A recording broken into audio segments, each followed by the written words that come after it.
In December 1971, dramatic and decisive conflict unfolded in Southeast Asia, forever altering the geopolitical landscape.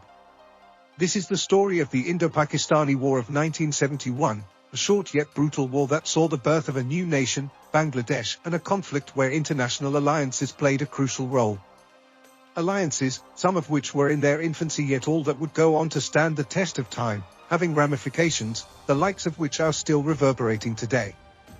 The roots of this conflict lay in the linguistic, cultural, and economic disparities between East and West Pakistan. In 1970, Sheikh Mujibur Rahman and his Awami League won a landslide victory in East Pakistan, demanding autonomy. However, the ruling elite in West Pakistan, led by President Yahya Khan, refused to transfer power, and so the fledgling state of Pakistan had sown the seeds of its own unraveling. On March 26, 1971, the Pakistan Army launched Operation Searchlight, a brutal crackdown on Bengali nationalists. Under Yahya Khan's directive, the army used rape as a weapon of war, aiming to subdue the resistance through horrific terror and intimidation at any cost. This led to widespread atrocities, creating a massive refugee crisis as millions fled to India. India, led by Prime Minister Indira Gandhi, faced an overwhelming influx of refugees. Recognizing the humanitarian disaster and the instability it caused, India decided to support the Bengali liberation movement.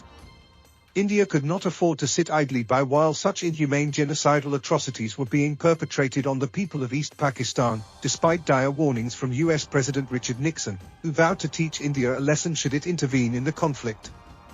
On December 3, 1971, Pakistan preemptively attacked Indian airbases, prompting India to declare war. The war saw intense combat on both the eastern and western fronts. Indian forces, under the leadership of General Sam Manekshaw, launched a swift and effective campaign. Key battles took place in places like Jessore, Khulna, and Dhaka in East Pakistan. Meanwhile, international dynamics were at play. The United States, led by President Richard Nixon and advised by Henry Kissinger, tilted towards Pakistan.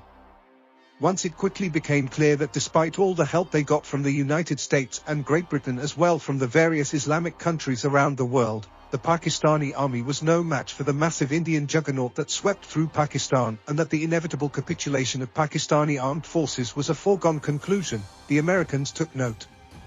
This worried President Nixon deeply, causing him to dispatch Task Force 74 led by the aircraft carrier USS Enterprise to the Bay of Bengal in the hope of intimidating India. The British also dispatched a carrier battle group led by aircraft carrier HMS Eagle in support of the Pakistanis. However, India found crucial allies in the Soviet Union and Israel. The Soviet Union, under Leonid Brezhnev, signed the Indo-Soviet Treaty of Peace, Friendship, and Cooperation in August 1971. This treaty provided India with much-needed military and diplomatic support, deterring direct intervention by the United States and China. It was at this juncture that Leonid Brezhnev deployed cruisers and destroyers from Vladivostok, including a nuclear submarine in India's defense.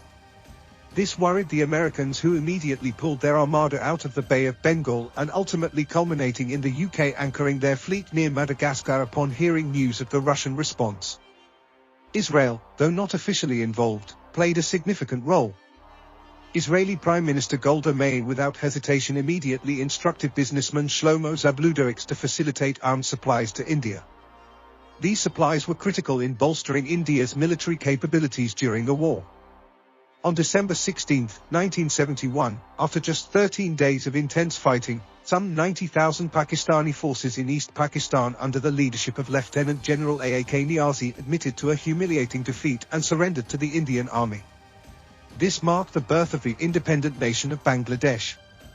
The war resulted in a swift and decisive victory for India and the Mukti Bahini, changing the geopolitical map of Southeast Asia forever. It showcased India's military prowess and strategic acumen. The creation of Bangladesh marked a significant moment in history. For India, it was a demonstration of resolve and humanitarian intervention. For the Soviet Union and Israel, it was a testament to the impact of strategic alliances. Despite opposition from the United States and the United Kingdom, who viewed the breakup of Pakistan unfavorably, India's decisive action in 1971 reshaped the region. The war also highlighted the horrific atrocities committed by the Pakistan Army, with estimates of hundreds of thousands of Bengali women being raped and millions of civilians killed. The resilience of the Bengali people and the support from India were crucial in overcoming these dark times. The Indo-Pakistani War of 1971 remains a defining chapter in the history of Southeast Asia, testament to the power of resilience, international alliances, and the quest for freedom. In memory of those who fought and those who perished for freedom.